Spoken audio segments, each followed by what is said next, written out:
Assalamualaikum warahmatullahi wabarakatuh. Waalaikumsalam warahmatullahi Kembali dalam program IC Trilso Conversation to Scholars dengan sahabat saya Dr. Ihsanuddin Nursi dan saya Kusnul Bakri. Masalah yang kita hadapi akhir-akhir ini Pak Nursi, ya, rentetan. Sebetulnya enggak cuma satu, rentetan gitu ya, dari konteks bagaimana posisi Indonesia di dalam konteks hubungan luar negerinya, yang kita sebetulnya punya prinsip non-blok kayak gitu ya. Terus kemudian tahu-tahu kita dikagetkan waktu itu dengan BOP ya, yang Indonesia masuk di Board of Peace. Nah, di Board of Peace ini banyak yang diselewengkan, bukan Board of Peace tapi Board of Profit Trump kayak gitu kan. Dan karena sudah dilihat waktu itu videonya IC Trilso. Terus kemudian rentetan berikutnya lagi adalah ART. Jadi saya bilang ART kayak gitu. Apa? Ya karena saya emak-emak ya saya bilang asisten rumah tangga gitu. Supaya orang di dalam konteks membahas ini, karena kita kemarahan yang luar biasa kayak gitu ya, dan kemudian kita bahas yang hari ini kita bahas tentang RT, perjanjian perdagangan kita dengan Amerika Serikat. Jadi kalau saya bilang tadi Board of Peace itu Board of Profit-nya dalam konteks bagaimana berhubungan dengan Gaza, Palestina, tapi dalam konteks ART ini ya the real profitnya Trump di Indonesia. Sebelum lanjut, nanya ya. Kalau ada cost 1 miliar US dollar, gain-nya apa ya? Enggak ada. Malahan akhirnya MBG kita hancur. Apalagi digarisi cuma satu nanas kecil. Kalau tidak ada gain, benefitnya apa ya? Jadi sebetulnya mungkin kepentingan presiden sendiri. Ada benefitnya supaya tidak dimadurakan kayak gitu. Bukan Madura, Pulau Madura ini, Madura Venezuela kayak gitu ya. Atau takut tidak diajak di dalam konteks pertemanan global. Terus atau juga takut kalau nanti kasusnya dulu tidak boleh masuk ke Amerika, diangkat lagi. Jadi ada banyak hal. Terus tapi ternyata juga itu bisa juga jihadnya presiden, karena dia menganggap bahwa modern itu, dalam salah satu pernyataannya, modern itu adalah barat, westernisasi, karena dia belajar dari barat dan sebagainya. Jadi ada video sekarang yang ada video dan ada dokumentasi satu majalah mendokumentasikannya ketika wawancara. Lalu ada videonya juga. Lalu kemudian juga ada videonya adiknya juga. Jadi di dalam konteks kalau ini lebih ke arah ideologi, agama dan seterusnya. Jadi kalau tadi mengatakan modern barat itu sebetulnya sama aja, itu juga ideologi liberal di dalam konteks itu. Dan repot ini sebenarnya kita masuk dalam kancah berpikir begini, seolah-olah modern itu monopoli barat. Padahal barat dulu Bang, sejarahnya masih miskin, masih ini, tapi dunia Islam itu sudah sangat maju di dalam konteks itu, ya enggak? Apa yang terjadi dulu sultan-sultan di Timur Tengah, makanya kan dark ages-nya Barat itu sebetulnya golden age-nya di Timur Tengah waktu itu Islam, dan semua sebetulnya nggak cuma Timur Tengah, termasuk kesultanan-kesultanan di Indonesia. Sekilas lagi, kalau itu di dark age-nya itu adalah Barat, kemudian Renaissance-nya itu Islam gitu ya. Lalu ketika Barat Renaissance gitu, lalu Renaissance yang dimaksud itu apa sebenarnya? Dia mengambil semua knowledge yang ada di Islam, terus nggak ada referensinya, walaupun mereka selalu mengatakan itu sumbernya. Ya makanya referensi bahasanya atau bahasa ilmiahnya kalau nulis disertasi kan nggak ada rujukannya. Padahal dia mengambil dari bagaimana knowledge dikembangkan di Andalus gitu ya. Ibnu Sina 800 tahun itu Islam berada di Andalusia, di termasuk Khawarij. Terus kemudian mengambil ilmu-ilmu dari Irak waktu itu sampai perang salib dan seterusnya yang terjadi. Tapi knowledge-nya tidak. Habis itu dunia Islam dijajah, lah di situ kita sebut sebagai the hijack Islamic world. Mereka menghijack Islam. Disitulah isu sekuler muncul. Iya. Jadi dengan Renaissance itu isu, tema sekuler bukan isu. Tema sekuler muncul. Dan paling peaknya itu pada saat gerakan reformasi Protestanisme. Betul, di situ istilah reformasi muncul. Jadi orang mesti tahu tuh istilah reformasi itu dari mana. Itu gerakan Protestan. Iya. Pemisahan antara agama dengan gereja. Dengan gereja. Ya kan agamanya itu gereja. Iya. The state and church. Pemisahan antara negara dengan gereja. Iya. Nah disitulah muncul yang namanya modern nation state. Jadi modern itu menurut Weber tinggalkan agama. Jadi maksudnya Pak Prabowo begitu kayak gitu kan. Mari kita tinggalkan agama. Tapi saya pernah ngomong di satu universitas besar di Jakarta, ada anak mahasiswanya nggak mau terima tuh. Begitu. Iya, kaget saya. Malah terima tentang berpikir reformasi itu adalah kebebasan berserikat, berkumpul, kebebasan ngomong. Saya kaget, loh anak-anak ini historis rupanya. Itu universitas besar loh. Oh iya. Iya. Contohnya kalau nggak salah tempat kampus kayak gitu ya. Tapi kalau kelas tuh kayaknya enggak ya. Nah, sudah aku indoktrinasi kayak gitu. Artinya saya terkejut. Ini murid-muridnya Husnul apa bukan nih kalau saya ngomong begini mereka seperti bahasa tubuhnya bahasa tidak terima loh. Oh, rupanya dosen-dosennya betul-betul pola pikirnya pola pikir barat. Iya, jangan dosennya, kurikulumnya. Kurikulumnya ya. Oke. Jadi kurikulum karena pendidikan kalau Thomas Hobbes bicara tentang modern nation state itu kan produknya itu kan warga negara, citizens. Tapi warga negara ini harus diawasi, surveillance. Surveillance-nya gimana kalau Foucault bicara tentang penjara, tentang polisi dan penjara. Ya, jadi kalau rakyatnya ini ditangkap, Anda demo ditangkap, kemarin yang di Jogja bebas, tapi yang di mana yang kemarin tuh ternyata harus ditahan 2 tahun, dapat 2 tahun, yang seperti itu. Jadi kalau tadi dikatakan modern to freedom of expression, freedom of speech, kenapa ditahan kayak gitu kan? Dan terus kemudian pendidikan Bang. Jadi pendidikan itu alat negara untuk menyamakan, jadi homogenisasi di dalam konteks melalui kurikulum dan sebagainya. Jadi hati-hati di dalam konteks ini. Makanya lahir deschooling. Ivan Illich, sekolah bebas juga kayak gitu. Nah yang ketiga ini yang selalu Bang Nursi bicara. Kesehatan. Ternyata kesehatan juga bagian untuk surveillance, monitoring, bahkan depopulasi rakyat manusia. Ya, sekarang kan sudah banyak ini omongan-omongan yang mengatakan MBG ini apa depopulasi gitu kan. Tapi itu kalau sampai ke situ saya nggak tega ngomong. Kalau saya bilang MBG itu punya amat sangat relasi kental, gitu. Relasinya jadi pakai bahasa akademiknya significant gitu ya dengan SMC, Schools Meals Coalitions. Ya.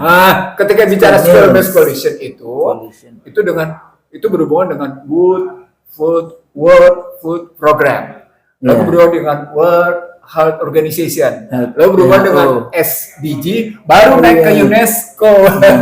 Jadi intinya adalah lagi-lagi surveillance di dalam. Kalau tadi negara yang mengontrol, ini dunia yang mengontrol. Persoalannya dunia yang mengontrol semuanya juga fokusnya ya saudara Paman Sam ini kayak gitu kan, Amerika kan yang jadi di UN itu satu-satunya Amerika yang tidak dominan itu isu perempuan. Karena di isu perempuan ini Amerika tidak meratifikasi konvensi CEDAW, tapi ini sudah lama ya, aku mau ngecek lagi. Dia tidak mau meratifikasi karena kasus Jeffrey Epstein. Enggak, itu kan baru. Ini udah lama sih. Tapi kan James Wilson berjalan udah lama juga, jadi dia nggak mau deh meratifikasi. Iya. Waktu perempuan-perempuan di Guadalajara, jadi waktu itu saya sempat jadi pembicara 105 negara ya di Guadalajara di Meksiko. Itu kawan-kawan saya bilang nggak perlu yang namanya Amerika meratifikasi konvensi CEDAW. Pada kaget para aktivis ini. Kenapa kita harus meminta our sisters from United States kayak gitu kan untuk meratifikasi? Terus saya bilang nggak usah. Kenapa? Karena Amerika sudah mendominasi seluruh badan-badan di United Nations dan terutama di Security Council kayak gitu kan. Jadi ya sudah, kita perempuan bekerja sendiri nih, nggak usah Amerika ikut mendominasi. Nah ini conversation kita.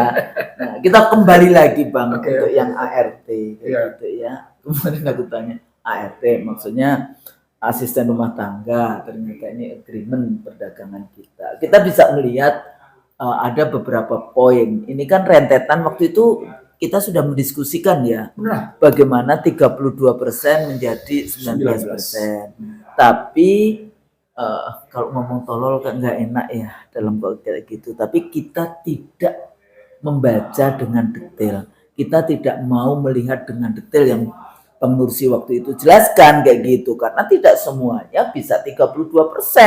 Bisa saja ternyata ada yang cuma 4%, ada yang tergantung. Jadi sebetulnya salah satu persoalan kita itu apa sih istilahnya, ada HS code atau apa yang kayak gitu dari barang-barang yang kita beli ataupun yang mereka beli. Nah, dagang ini kan berhubungan dengan ya kalau kita ngomong market penting, kalau kita ngomongin ini ya perspektif negara kayak gitu kan.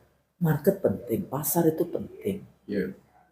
Wealth juga penting kayak gitu kan. Money, lah ini persoalannya kalau money tanpa morality ya sebetulnya ya kayak gitu, money without meaning kayak gitu, dipikirnya kita dagang.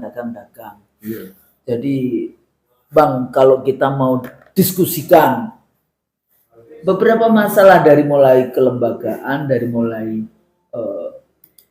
bidang-bidang, waktu itu kita juga sudah bahas dengan detail ya Bang, yang tentang energi apa, bahkan kita bahas tentang kedelai dan sebagainya ya, yang ini di pertanian itu seperti apa urusannya, apakah perjanjian ini the real reciprocal, jadi keuntungan dua, atau sebenarnya dominasi, atau sebetulnya kita ini sudah meletakkan atau menggelar karpet merah Amerika, silakanlah dijajah kita ya, silakan Anda main dagang. Ini kayak zaman penjajahan dulu kan. Jadi Prancis dan Inggris itu membuat perjanjian, tapi perjanjiannya untuk Kashmir di India kayak gitu kan. Lagi-lagi juga isunya perdagangan di dalam konteks itu. 3G kan? Zaman 3G. Iya 3G. Oh iya. Ya. Ini juga 3G, masih 3G juga. 3G itu singkatan dari code. Isunya tetap 3G, soal kemudian temanya perdagangan, tapi agendanya atas nama liberalisme, atas nama neoliberalisme, atas nama yang segitu. Nah, ini kita akan bahas dalam conversation kita.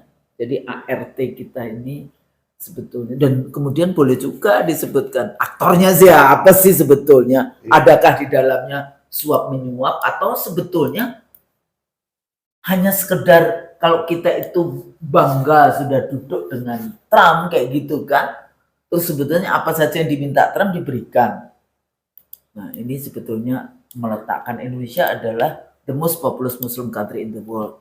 Jadi BOP itu sebetulnya juga legitimasi bagi Trump untuk mendapatkan Indonesia duduk satu meja dengan Netanyahu kayak gitu ya. Nah ini terus kemudian Indonesia juga mengirimkan tentara yang ini sekarang sudah ada nih diprotes oleh para 4 jenderal yang ada kayak gitu. Ini juga berbagai macam. Ditambah lagi kalangan media juga protes. Media juga sudah keluarin surat protes keras kalangan media. Karena mereka menganggap kedaulatan digital itu salah kalau diberikan kayak gitu. Menyangkut soal kebebasan perusahaan-perusahaan digital platform ini. Oh, itu energi. Jadi related ke ART tadi, akhirnya perusahaan-perusahaan Media. Zionis Israel juga masuk ke Indonesia. Iya dong. Iya. Itu yang terakhir yang soal panas bumi. Kalau ini kalian berkaitan dengan Serikat Penerbit Surat Kabar, mereka menganggap perjanjian itu mengancam kedaulatan digital Indonesia. Oh iya, isu IT ya di dalam konteks itu. Kedaulatan di digital. situ. Nah ini ya itu tadi persoalan kita kedaulatan digital, bahkan ada yang takut juga database penduduk kita juga pindah. Ya. Tapi saya mencoba juga untuk ya namanya husnumaria, jadi kadang-kadang ya husnudonnya masih ini sejauh mana itu bisa dilakukan oleh negara ini.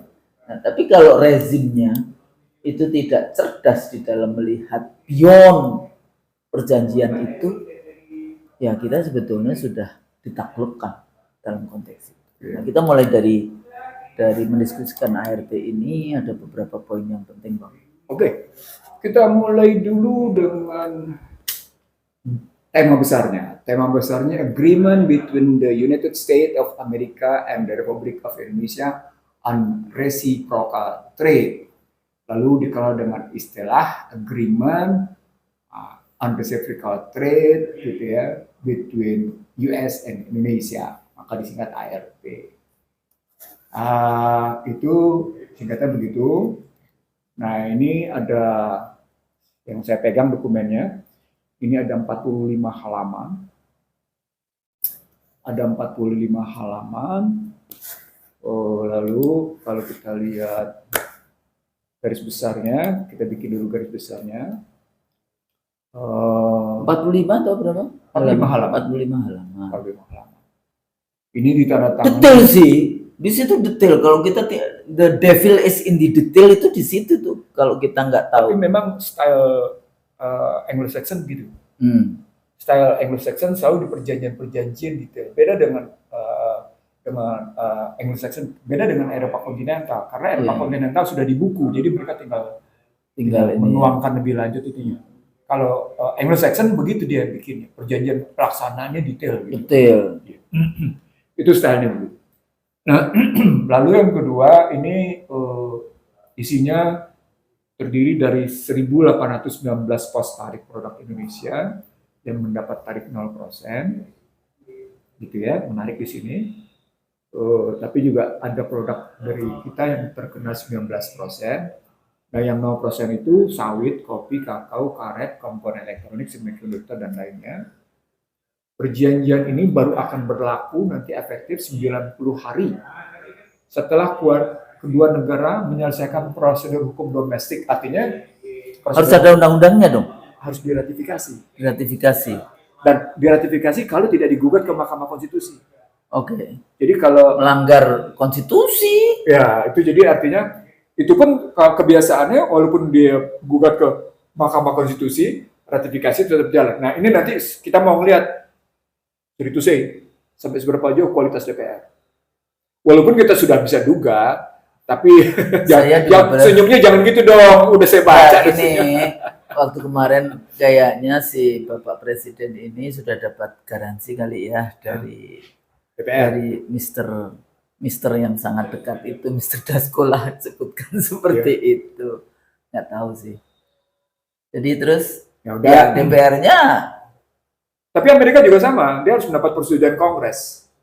Nah, nanti ini menarik nih, setelah yang namanya Mahkamah Agung Amerika membatalkan kebijakan tarifnya internasional emerging economic dari 32 jadi 19 itu. Bukan, secara menyeluruh kebijakan tarif itu dibatalkan.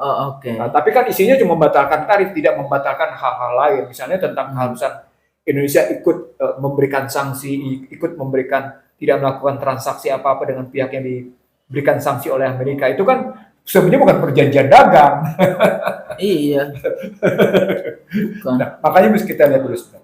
Nah, itu yang soal perjanjian 90 hari. Lalu berikutnya, ini dapat diamandemen, dapat diubah atas persetujuan para pihak. Tapi persoalannya Indonesia kata kuncinya justru di sini hanya mengkomunikasikan, bukan mengkonsult atas apa yang mau di.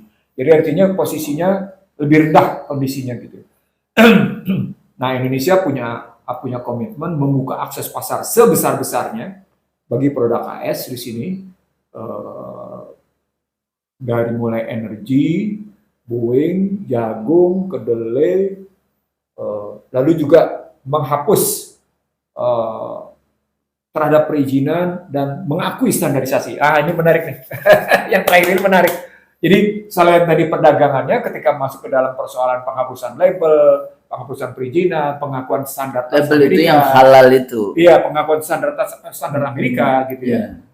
Itu. Nah, sebelum sampai di sini, Husnul, kita mestinya melihat dulu. Ini saya tidak tahu cara. Saya kemarin dalam diskusi dengan teman-teman di Pergerakan Indonesia Maju dan dengan teman-teman di Industri Parmadina, saya bilang, ini negosiator atau janitor ya? Gitu pertanyaannya. Nah, kenapa? Karena mestinya seorang negosiator, dia harus membaca dulu ke belakang. Iya. Dia baca dulu, dia harus punya amunisi dulu. Amunisi misalnya amunisi yang pertama adalah, ini menarik Husnul, amunisi pertamanya adalah misalnya, ini saya menyebutnya, bagaimana Indonesia harus punya tentang laporan, disebutnya National Trade Estimate Report Maret 2025. Di situ dilaporkan tentang bagaimana problem yang dihadapi oleh Amerika dalam berdagang dengan Indonesia. Maksudnya Indonesia, negosiatornya Indonesia itu harus memahami. Baca dulu laporan yang dibikin oleh laporannya Amerika, kayak gitu kan. Kepada pemerintah kita tahu ini, kita tuh berjihad, berjuang di mana posisinya. Jadi kita harus tahu lawan kita itu siapa. Iya. Nah, itu harusnya baca dulu itu. Mereka menyingkatnya sebagai NTA, National Trade Estimate Report Maret 2025. Di halaman 221 di situ digambarkan seluruh persoalan perdagangan antara Indonesia dengan Amerika. Mestinya baca itu dulu. Karena terbit udah bulan Maret 2025. Jadi udah setahun yang lalu ya? Sudah setahun lalu. Mestinya baca itu dulu. Yang kedua, mestinya bongkar dulu, bukan cuma sekedar pada item-item apa yang diekspor, apa yang diimpor, bukan itu. Bongkar dulu relasi Indonesia dengan Amerika dalam konstruksi moneter. Karena setiap perdagangan itu pasti mengikut sertakan nilai tukar. Jadi tidak bisa kita melihat perdagangan sebagai single variable. Ini dalam kajian Ihsanuddin Nursi, perdagangan selalu melibatkan dua hal. Pertama nilai tukar, yang kedua payment system, berarti IT. Padahal baik nilai tukar maupun sistem pembayaran Indonesia tertekan secara struktural. Dolar. Tegas nih kalimat ini. Apalagi sekarang kayak gitu kan. Berapa sekarang dolarnya? Iya, 16.000 sekian ratus. Poinnya adalah kita mestinya tahu bahwa setiap perdagangan itu berhubungan dengan nilai tukar dan sistem pembayaran IT. Padahal di IT itu pembayaran bisa ditunda, bisa dipercepat tergantung ada aliansinya kayak apa. Kayak gitu. Jadi permainan. Nah, di situ ada persoalan IT.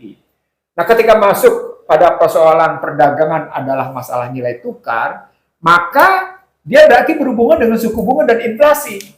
Gitu. Kenapa? Karena nilai tukar saudara sekandungnya, siblingsnya, gitu. Sibling exchange rate-nya itu interest rate dan inflasi. Segitiga tuh. Nilai tukar, suku bunga, inflasi. Nah, nilai tukar ini nanti berhubungan dengan emas, energi, dan komoditas strategis. Jadi dia perdagangan. Sebelah sini perdagangan, sebelah sini moneter. Gitu loh. Ngelihatnya. Di tengah-tengahnya memainkan yang fiskal. Nah, di situ konstruksi nilai tukar membuat Indonesia tertekan juga, kata kuncinya terletak pada utang. Jadi kita sebenarnya mempunyai tekanan struktural yang dalam disebabkan oleh gitu ya, tekanan pada fiskal, tekanan pada nilai tukar, tekanan pada sistem pembayaran. Karena itu KRIS gitu ya, Quick Response Indonesian System itu diprotes. Iya. Karena berarti mengurangi ketergantungan Indonesia pada credit card, pada SWIFT code. switch code. Ya, itulah. Jadi harusnya baca dulu itu. Saya ingin mengatakan begini. Leverage Indonesia itu banyak sekali sesungguhnya. Leverage Indonesia kita punya yang namanya sumber daya alam, satu. Ya. Yang kedua kita punya selat. Yang ketiga kita punya pasar. Ini leverage ini. Leverage-nya ya. Kita punya sumber daya alam, kita punya selat, kita punya pasar gitu kan posisinya. Lalu kemudian kita di saat posisi Malaka Trades dan Makassar Sumba. sama laut itu, sama Laut Cina Selatan. Ya, Itu bagian Lombok dari itu luar biasa. Selat Makassar itu termasuk Selat Lombok ke Makassar sana itu gitu ya.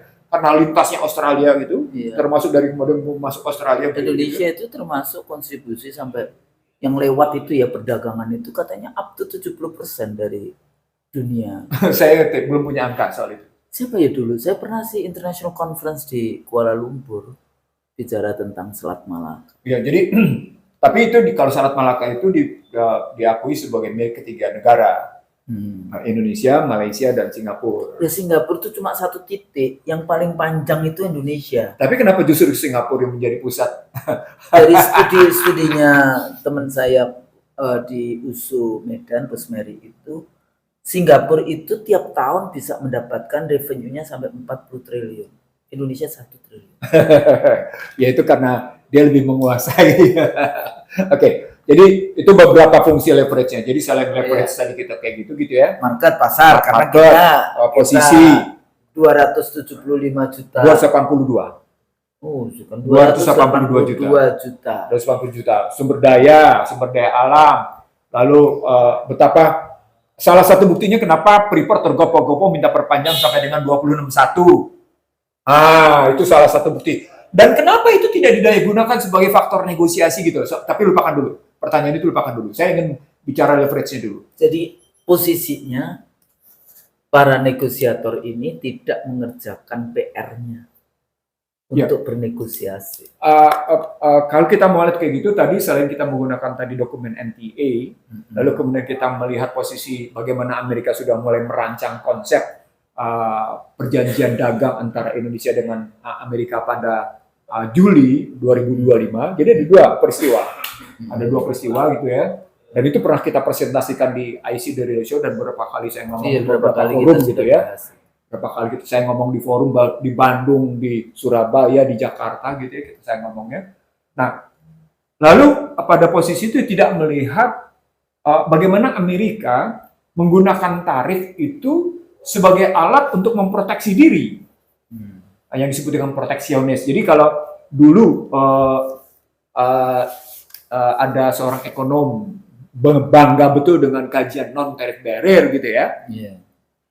Dalam ekonomi internasional tuh MTB itu begitu dibanggakan sebagai bagian dari prinsip perdagangan internasional gitu ya. Ternyata justru Trump melakukan itu tariff barrier gitu. Dengan posisi itu gitu. Nah, dari sana kita melihat jenis-jenisnya. Nanti akhirnya ketika masuk ke dalam komoditas, kita harus melihat jenis apa saja yang dibuka. Muatan dari ART ini, gitu ya, Agreement Reciprocal Trade ini, Indonesia 0%, gitu ya, untuk posisi 1.819 produk ekspornya. Amerika itu sementara mengenakan beberapa produk lainnya 19%. Jadi Amerika masukin barangnya ke Indonesia itu 0. Itulah mana reciprocity-nya? Nol. Bahasa Indonesia apa? Timbal balik. Timbal balik. Iya, timbal balik. Nah, lalu berikutnya Indonesia berkomitmen menghapus beberapa hambatan non tarif barrier tadi gitu ya. Termasuk soal isu komponen dalam negeri, tingkat komponen dalam negeri, terus pengakuan standarisasi yang dibikin oleh Amerika itu diterima, di Indonesia dihapuskan. Nah, barulah di situ masuk soal label dan standarisasi, label dan sertifikasi, begitu ya. Nah, lalu kemudian di situ dilihat berlakunya ini setelah tadi kalau DPR setuju dia akan berlaku, kalau Kongres setuju itu akan berlaku. Kalau DPR nggak setuju, Kongres setuju? Saya kira Indonesia harus menegosiasikan ulang. Nah sebenarnya ini pertanyaan khusus menarik nih. Apakah dengan Mahkamah Agung Amerika membatalkan kebijakan International Economic Emergency itu, dengan begitu kebijakan Trump bisa berarti juga batal terhadap Indonesia, perjanjian antara Indonesia dengan Amerika batal? Ada dua perspektif. Perspektif pertama, untuk tarifnya mungkin batal. Tapi untuk perjanjian yang tidak termasuk dalam tarif karena juga dimasukkan di dalamnya, itu tetap berlaku. Jadi yang tarif-tarif dihilangkan, tapi yang lainnya masih tetap berlaku. Itu tesis pertama. Tapi tesis kedua, karena ini statusnya perjanjian bilateral, maka dia sangat tergantung pada Kongres di Amerika. Di Indonesia tergantung sekali pada DPR. Nah kalau Kongres juga mengambil sikap menyetujui, maka tadi yang di luar masalah tarif dia tetap berlaku. Nah dari situ Anda harus tahu betapa Kongres merupakan sarana penggunaan soft power Amerika untuk negara-negara seperti Indonesia melalui New Endowment for Democratic. Jadi jangan ngelihat sendiri Kongres kayak gitu, nggak bisa. Pasti sejumlah besar perjanjian bilateral antara Indonesia dengan Amerika disetujui oleh Kongres. Iya. Anda mesti ingat ketika rangka mengekspor proyek demokrasi. Bukan sekedar ekspor demokrasi aja, dalam rangka melanjutkan tekanan struktural kalau bahasa konkretnya. Gitu ya. Oke. Nah, dari sini kita masuk ke dalam posisi pertarungan antara apakah perjanjian itu tidak bertentangan dengan domestik gitu. Nah, di sini masuk pertarungan antara hukum internasional dengan hukum domestik gitu. Ya, di situ. Banyak sih sampai. Nah, di Amerika ini berkaitan dengan keputusan tadi. Tapi di situ tegas-tegas dia tidak boleh bertentangan dengan konstitusi, sama dengan kita. Nah, di situ kelihatan bahwa satu perjanjian dia tunduk pada konstitusi dan kepentingannya. Makanya Trump kemudian dianggap sebagai punya achievement luar biasa. Karena kalimatnya ini kepentingan negara kita, ini untuk kepentingan Amerika, ini untuk kepentingan konstitusi kita, gitu kalimat Trump. Dan kemudian dia dapat applause luar biasa. Reciprocity enggak dengan presiden kita? Ini beda. Kalau Trump mendapat penghargaan luar biasa di Indonesia, Prabowo Subianto itu justru ditentang oleh banyak kalangan. Itu ngelihatnya gitu. Kalau usul masuknya ke situ. Nah, itu artinya kita harus melihat tentang Indonesia ini berdasarkan pasal 11 bahwa perjanjian internasional tertentu harus mendapat persetujuan DPR. Ya. Nah, kemudian Mahkamah Konstitusinya juga bisa berwenang menguji undang-undang ratifikasi yang dianggap bertentangan oleh kalangan tertentu dengan undang-undang dasar. Lalu di situ berkaitan juga dengan identitas konstitusi, berkaitan juga dengan prinsip kedaulatan konstitusinya. Nah, dalam itu karena ada kedaulatan kayak Indonesia, kalau harus mendapat perjanjian dengan negara dunia ketiga harus konsultasi dengan. Nah, di situ saya ngebandingin 3 usul. Nanti kita ketemu nih dengan rejim WTO. Iya, larinya ke WTO. Ketemu dengan rejim WTO. Jadi kalau ngebahasnya, karena kita berdua nih orang-orang yang melakukan pembelajaran gitu ya, maka ini nggak bisa dia berkaitan dengan WTO, dia berkaitan juga dengan konvensi Vienna. Nah, berapa juga dengan konvensi Vienna. Nah, sebelum sampai ke situ kita bilang, kalau kita bicara doktrin identitas konstitusi, maka satu negara tidak boleh terikat pada perjanjian yang menghilangkan ini doktrin identitas konstitusi ini. Satu negara tidak boleh terikat pada perjanjian yang menghilangkan identitas konstitusinya. Aduh, di sini nanti ketemu nih perjanjian ini nabrak pasal 33 Pak. Ya, nabrak pasal 27 Pak enggak? Gitu. Ya, halal pasal 29. Nah, di situ akan ketahuan tuh. Halal ini juga mengerikan ya. Jadi kalau kita impor, jadi Amerika akan menjual babi ke Indonesia dengan 0% tarif. Sementara wine dijual ke Indonesia dengan sebelumnya 15% didiskon sampai 0 juga. 0 juga dong. Atau 5. Ya nanti mereka akan, saya barusan dengar akan ada pertimbangan untuk menentukan berapa. Gitu ya. Saya dengar 5%. 5% ya? Oke. Oke, berikutnya bagaimana kita ngelihat sekarang, nah di sini menarik nih, saya harus ngajak Husnul melihat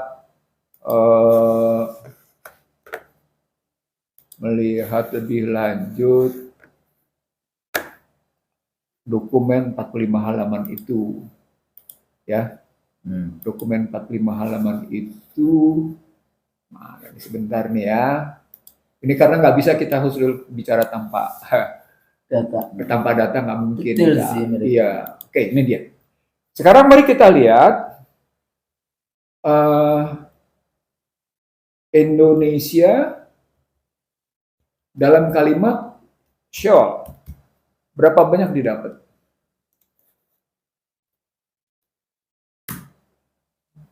Ini, waduh, Husnul banyak sekali Husnul. Indonesia shawl nih ya. Ada, aduh nih, panjang. Wah, bukan sekedar panjang. Jadi Indonesia shawl itu lebih banyak Indonesia shawl-nya daripada Indonesia. Masya Allah, hampir tiap pasal Indonesia shawl nih ya. Ditemukan pada 39 halaman Husnul. Dari 45 halaman 39. Ditemukan pada 39 halaman. Tuh ini kalau ini saya nggak nyebut ininya nih. Halaman 1 di Masya Allah, di halaman 1 ada 16 kata-kata Indonesian shawl itu ada 16 kata. Di halaman berikutnya itu ada 17. Halaman 2 ada 17. Halaman 3 ada 26. Halaman 4 ada 25, halaman 5 ada 12, halaman 6 ada 9, halaman 7 ada 17, halaman 8 ada 19, halaman 9 ada 15, halaman 11 ada 16, halaman 12 ada 19, halaman 18 ada 12. Indonesian shawl nih ya. Indonesian shawl nih, kalimat Indonesian shawl. Dipahami, sudah ngerti betul Pak ini pengertian Indonesian shawl. Indonesian shawl. Di halaman 22, halaman 20 ada 19, halaman 21 ada 23, halaman 22 ada 11, halaman 23 ada 19, 24 ada 16. Masya Allah, ratusan kata Indonesian shawl Husnul. Oke, kita bandingkan sekarang dengan kalimat, saya terusin apa? Saya sampai habisin Husnul ya? Tanggung ya.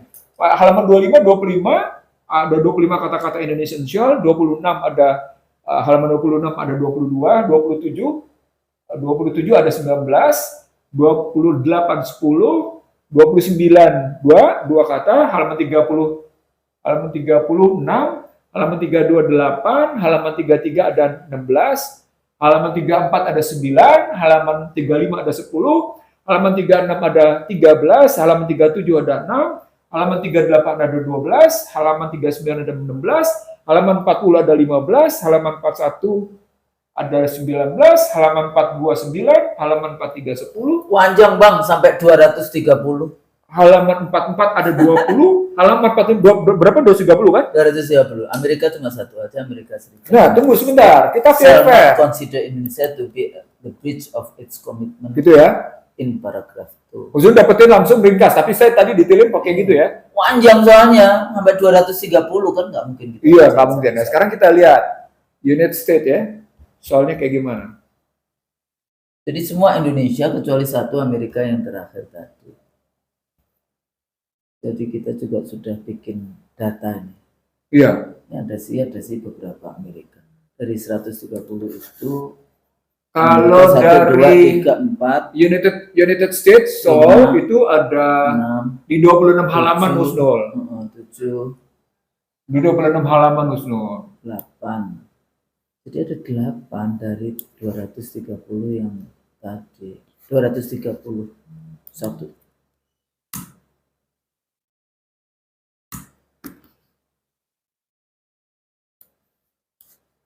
Ini seru nih Husnul. Kalau kayak gitu. Kayak sebetulnya ini kok disetujui itu ya apa sih? Orang Surabaya apa sih koniku kayak gitu. Orang ngerti dah.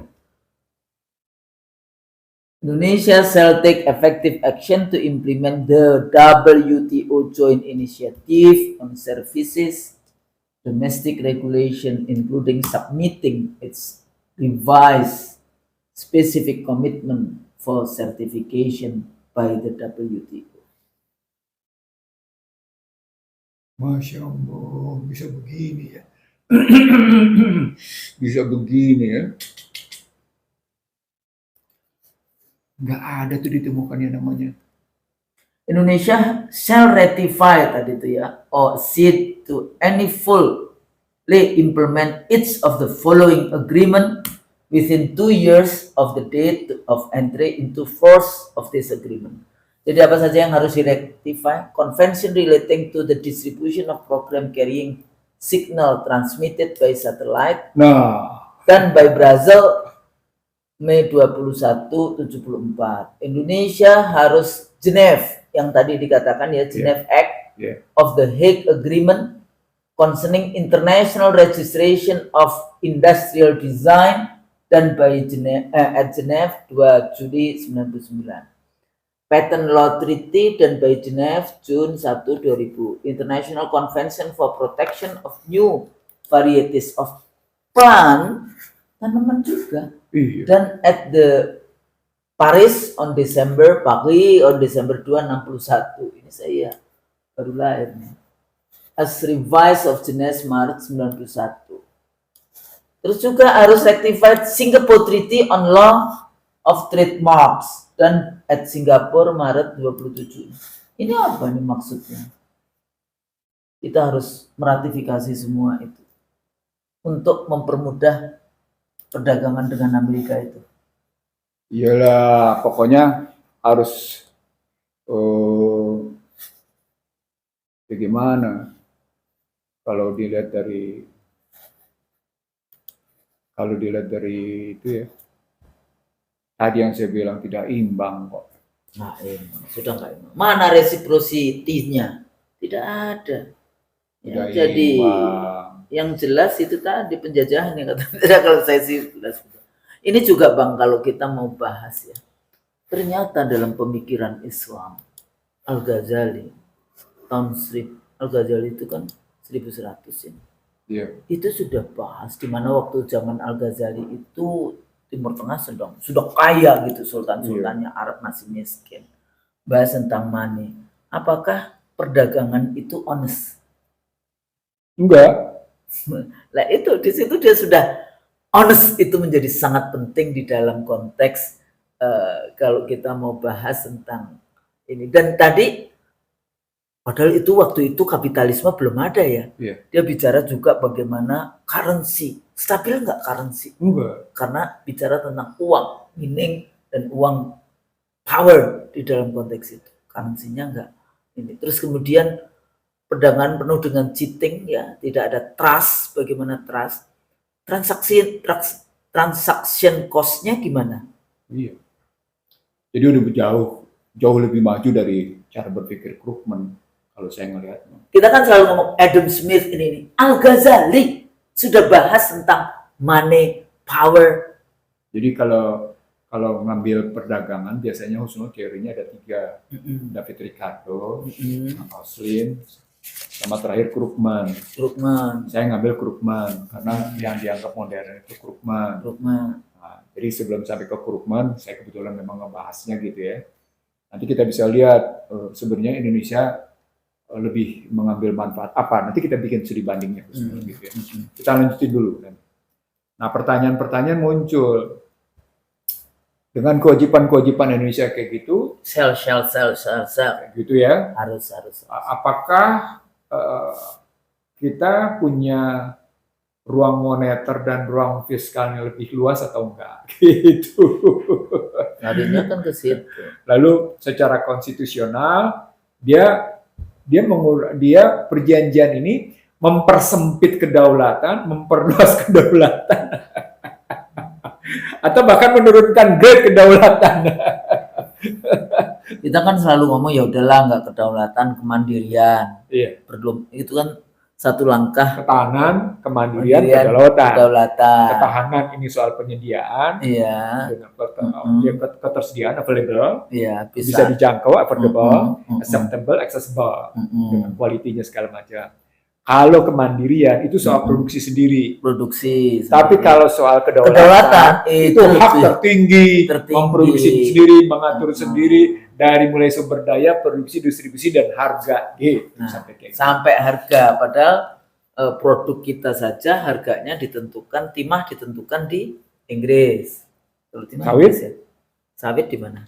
Kuala Lumpur. Kuala Lumpur. Padahal kita penentunya. Kalau yang lain-lainnya New York. Iya. Jadi sebetulnya apa ini?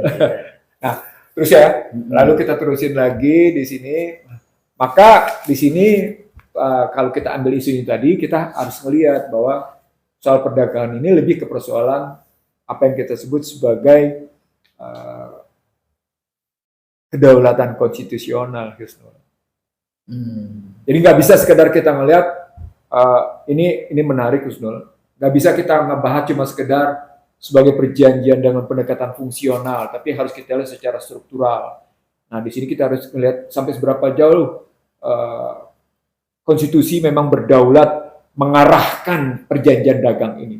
Itu katakan. Makanya Trump kalimat terakhirnya ini untuk kepentingan konstitusi kita. Karena memang tidak ada negara yang bernegosiasi yang tidak bicara tentang kepentingan negaranya. Tidak ada. National interest. National itu interest. sekarang dalam konteks global itu national National interest. interest. Dan rujukan utama bicara kepentingan interestnya adalah mereka mempertahankan konstitusinya. Itu. Itu Karena itu pertahanan. perjanjian suci kan Iya, kita selalu bicara di situ tentang. gitu. Nah, untuk masuk di situ, mari kita lihat. Memang ada problem bagaimana sesungguhnya. Ini sebenarnya perjanjian ini ritmenya senada dengan WTO enggak? Ternyata senada, tapi lebih keras. Padahal Senada dengan WTO. Misalnya dan ini lebih keras karena bilateral. Iya. Jadi dia bisa injek dengan keras. Iya. Nah, itu lebih keras di situ ya. Di sini bisa kelihatan. Ada persoalan misalnya investor state dispute settlement. Ini menyangkut soal bagaimana korporasi bisa menggugat negara. Nah, sekarang, apakah korporasi Amerika bisa nggak menggugat Indonesia? Nah, itu menarik. Karena menyangkut misalnya bagaimana kita harus mengekspor pesawat Boeing, bagaimana kita mengimpor pesawat Boeing, bagaimana kita harus mengimpor energi sebanyak 15 miliar, bagaimana kita harus mengimpor kedelai, ke jagung, induk ayam, kan masuk semua tuh induk ayam. Terus bagaimana kita harus mengekspor mungkin dalam tanda petik babi gitu. Berapa induk ayam itu sampai harganya? 500.000.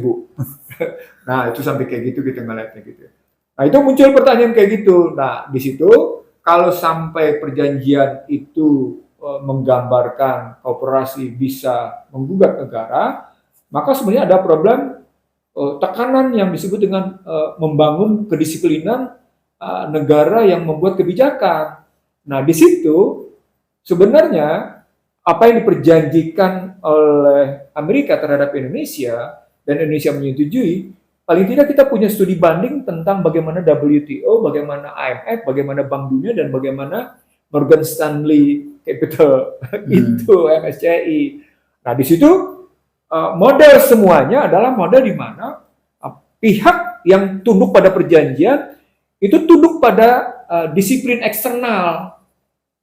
Jadi Indonesia dipaksa tunduk pada disiplin eksternal. Tunduk pada IMF, tunduk pada World Bank yang selama ini sudah model-model begitu. Jadi model itu dipakai oleh Amerika sepenuhnya karena memang Amerika penentu di World Bank, di IMF, di WTO, di MSCI gitu ya. Ya maka Amerika tinggal ngambil contoh aja langsung dipakai sebagai mekanisme membangun kedisiplinan Indonesia terhadap Amerika, terhadap maunya Amerika. Tapi Bang, sebetulnya kalau kita pernah kan bahas di ini bukunya kayak John Perkins, The Economic Hitman, walaupun seringkali dikritik tapi kan dia bukan scholarsnya, cuma dari pengalamannya dia.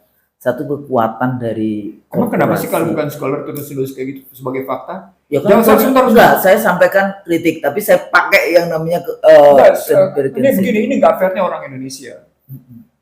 Di Amerika itu buku-buku yang banyak bestseller diterbitkan oleh oleh berbagai penerbit bergengsi di Amerika. Itu lahir dari wartawan loh. Iya. Bob Woodward yang ngebongkar bagaimana kasus. Iya, karena dia punya detail. Salah satu bukunya Bob sebenarnya kalau Woodward. sekolah itu kadang-kadang kan udah capek dengan mengajarnya dengan ini ya. Sementara banyak buku-buku yang ditulis oleh kalangan wartawan Amerika yang tidak bisa diterbitkan di medianya, lalu menjadi buku. Karena memang medianya terhambat oleh kekuatan pemodalnya gitu. Jadi buat saya padahal kerja wartawan itu kerja intelek, produk intelektual. Investigasi di dalam. Iya. Cuma di Lanjut. di Indonesia bukan investigasi Bang, seringkali katanya. Apa tuh? Wartawan lebih banyak katanya Ihsanuddin Nursi, katanya Husnul Maria kayak gitu kan. Iya. Nah, enggak, di dalam konteks itu kan ada 7 kekuatan mereka selalu di John Perkins itu, kekuatan dari international finance, kekuatan korporasi, multinational corporation, Kongres, White House, Kongres, kemudian tentara, mana yang Pentagon, media, dan kemudian intelektual yang seringkali yang saya sebut dulu intelektual prostitut Bang. Oh iya. Nah, tapi dari dulu memang di dalam perjanjian-perjanjian korporasinya Amerika itu di luar negeri, dia dilindungi oleh, makanya Kongres dimasukkan oleh undang-undang di Amerika. Jadi yang namanya korporasi Amerika investasi di negara lain itu nggak akan pernah bisa rugi. Kenapa? Karena presiden atau negara yang dia taruh investasinya itu harus menandatangani perjanjian yang kalau misalnya dia rugi atau dia bangkrut, negara itulah yang mengambil alih. Nah ini sebetulnya kalau dulu zaman Gus Dur itu kan perjanjian Lion Air ya, itu kan jaminannya Gus Dur yang tanda tangan. Jadi ini memang sudah lama di dalam praktek yang dilakukan oleh Amerika. Government guarantee. Government guarantee. Yang kalau ada apa-apa di dalamnya maka negara Indonesia akan mengambil alih. Jadi kalau Lion Air itu bangkrut maka rakyat yang akan bayar. Itu ya. Karena diperjanjikan kayak gitu ya. Perjanjiannya seperti itu. Tapi kontribusi Lion Air secara konkret, secara real, saling mengangkut gitu ya. Ada nggak dividen atau yang diterima selain pajak selain itu? Ada nggak? Ya, itu Bang Nur sih yang bertanya, lebih tahu dibandingkan yang ditanya. Baik. Kita terusin. Nah, masalah mendasarnya adalah gitu ya. Ini agreement reciprocal tarif ini gini ya, lebih mencerminkan struktur subordinatif gitu semua. Jadi pada kalimat Indonesian Wall saja strukturnya sudah ordinatif kita sudah subordinasi. Nah ini kita jadi mana reciprocalnya, kita subordinat, itulah perjuangan kita supaya kita tidak jadi subordinat kan. Nah kalimat berikutnya di situ kelihatan terjadi yang disebut oleh Krugman bahwa dalam setiap perdagangan selalu ada informasi asimetri. Itu yang disebut tadi oleh Ghazali sebagai tidak adanya honest, dishonest. Nah, ketemu tuh gitu tadi. Gitu.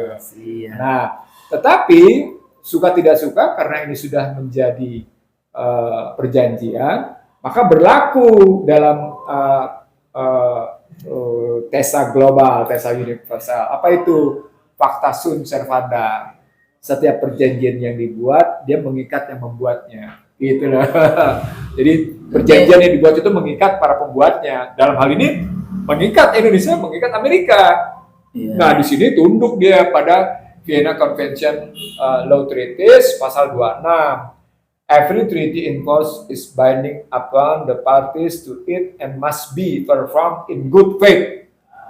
Kalimatnya dengan itikat baik. Persoalan berikutnya, emang Amerika punya itikat baik terhadap Indonesia? Not only just Indonesia, to every country outside United States. Kan dia sendiri statementnya tidak peduli dengan international law. Iya. Jadi artinya sesungguhnya dengan menggunakan Vienna Convention, the law of treaty ini saja, karena dia tidak punya itikat baik, dia udah batal.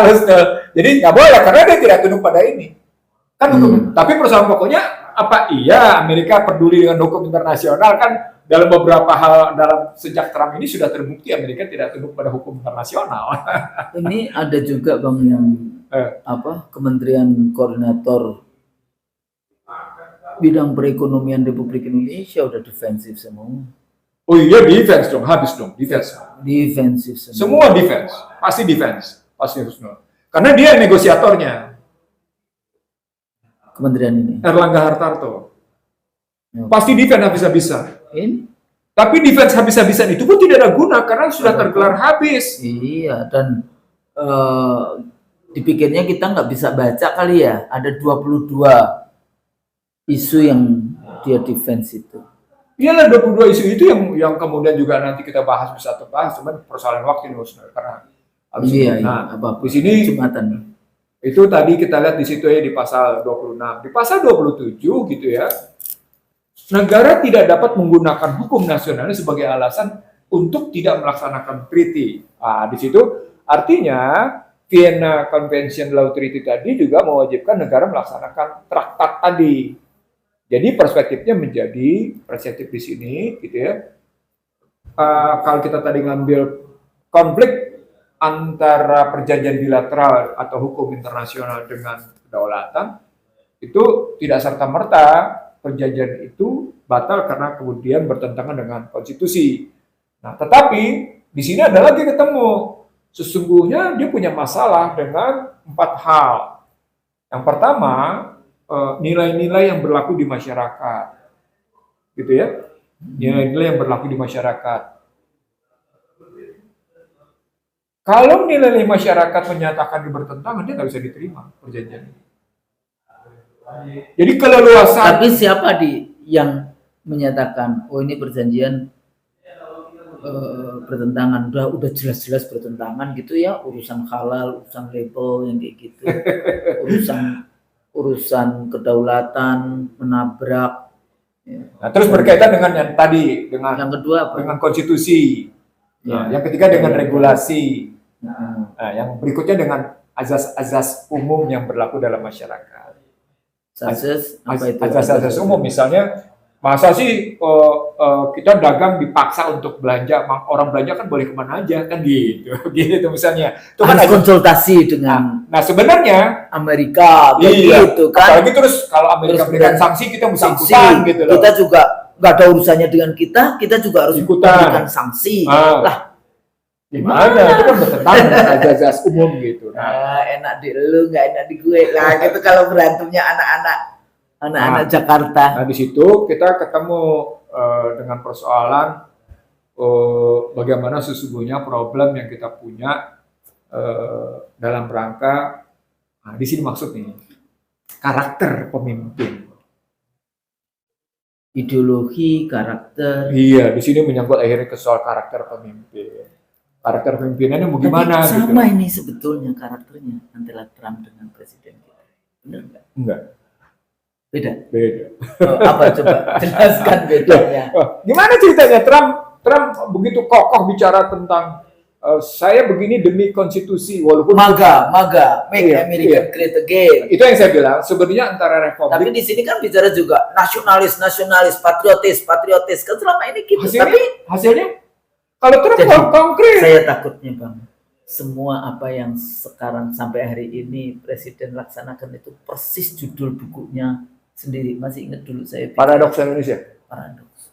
Tapi bisa jadi malah Prahara Bangsa. Oh, bukunya. Itu bukunya. Oh, posisi. Bukan oposisi ya. Oh, posisi. Prahara Bangsa. Bukunya counter dari paradoks, ternyata ya paradoks itu hasilnya Prahara Bangsa. Tapi dia cuma berada di paradoksnya saja. Sekarang posisi yang harusnya bisa mengambil, memperbaiki supaya tidak terjadi Prahara Bangsa, malah melanjutkan menjadi Prahara Bangsa. Nah, di sini dari cerita tadi tentang kedaulatan konstitusi, maka sebenarnya kita balik di sini tentang siapa yang pegang sumpah jabatan, siapa yang menjalankan sumpah jabatan. Masuk kita ke dalam tesa hukum tata negara akan disebut dengan konstitusional supremasi. Supremasi konstitusi jadi mestinya kita tunduk. Nah, di sini ketika kita masuk supremasi konstitusi gitu ya kita tidak tahu Menko Perekonomian supremasi konstitusinya apa gitu. Dia cuma pembantu saja, jadi tetap aja yang tadi makanya saya bilang janitor. Presiden. Makanya saya bilang janitor kan? Iya. Kan pembantu janitor kan? Iya, bukan ini. Nah, dari situ baru kita ngelihat sampai seberapa jauh sesungguhnya perjanjian tadi relevan dengan konstitusi atau kemudian tidak relevan. Bukan relevan, dia tunduk pada konstitusi atau dia menjalankan konstitusi atau dia nabrak konstitusi. Nah, nabrak sudah. Nah, kalau kemudian di situ diakui seperti itu, maka muncul persoalan-persoalan besar. Persoalan besarnya adalah gitu ya. Persoalan besarnya di sini kita tidak bisa melihat satu perjanjian itu memiliki cacat kewenangan, terutama karena penandatangannya tidak dalam rangka menjalankan konstitusi. Ada pelanggaran manifest terhadap hukum-hukum konstitusi. Ada klausul-klausul yang sesungguhnya merugikan prinsip-prinsip yang dikandung dalam konstitusi. Itu gitu Usul sampai di situ. Nah, ini Usul saya kira sampai situ. Sampai sini dulu jadi, tadi itu benar-benar ujungnya adalah konstitusi. Konstitusi. Bahwa karena pendekatannya memang harus konstitusi. Walaupun judulnya ada reciprocal, ternyata tidak berkeadilan. Kayak gitu kan. Tidak timbal balik. Tidak timbal balik. Timbal balik secara dagang, tapi kemudian kalau duduk secara ya makanya berkeadilan. Iya, nggak bisa. Nggak ada trust itu tadi yang kata si Katosi sebenarnya Imam Ghazali kayak gitu ya. Kedaulatannya menabrak konstitusi. Jadi konstitusi kedaulatan kita ditabrak oleh perjanjian itu, hukum-hukum internasional. Dan apalagi implikasi yang tadi Bang Nursi bilang, nilai-nilai yang berkembang di masyarakat atau nilai-nilai yang ada di masyarakat, yaitu isu-isu halal kayak gitu kan. Azas-azas umum yang berlaku, konstitusinya apa, regulasinya apa. Dan terakhir karakter. Tapi karakter itu maksudnya apa tadi itu? Karakter kepemimpinan. Karakter kepemimpinan kayak apa? Kayak gitu. Apa? Nasionalis, patriotis, atau memberikan ruang. Bahasa saya dulu kan selalu gini. Negara ini sudah dijual kedaulatannya, yaitu kedaulatan ekonomi, kedaulatan politik, kedaulatan budaya, kedaulatan integritas kita kepada asing dan asing dengan harga murah tanpa rasa malu. Gitu ya. Iya. Jadi itulah prahara bangsa, buku tulisan dari Dr. Iksanuddin Nursi yang kita mencoba untuk jadi ini kita belum bahas item nih Husul. Tadi saya bilang yang tadi sel Indonesia Shell itu sudah ada. Tadi saya bicara berapa? 231. Yang Amerika itu cuma 8 atau berapa, sementara sisanya adalah Indonesia. Itu bisa dibayangkan seperti itu. Jadi insya Allah terus menerus kita ingatkan. Ini bagian dari kita dakwah bil lisan kayak gitu ya, bukan kemudian seringkali kan ini raja kayak gitu. Karena kita tidak dikasih jabatan, enggak, bukan itu. Bukan kita bukan kasih jabatan, kita nolak. Kita nolak. Ditawarin pun ogah. Jadi bukan juga untuk menakut-nakuti katanya. Oh iya itu cuma nakut-nakuti saja Bu, karena dia punya kepentingan. Enggak ada, saya enggak dagang, saya enggak ini. Tapi enggak tahu nih Bang Nursi dagang ada yang akan terkena enggak dalam konteks itu. Tapi insya Allah kita niat terkenal pasti ketika energi terkena kayak gitu kita terkenal.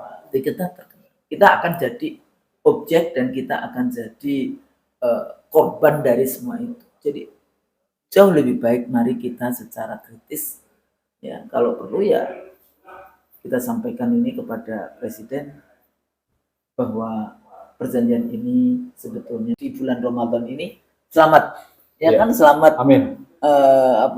Menjalankan ibadah puasa, mudah-mudahan amal-amal ibadah kita diterima oleh Allah. Amin. Penting sekali. Dan maaf lahir batin tentu saja ya, kalau salah itu dari kami berdua, yang benar ini dari Allah. Amin. Sampai di sini. Assalamualaikum warahmatullahi wabarakatuh. Waalaikumsalam warahmatullahi wabarakatuh.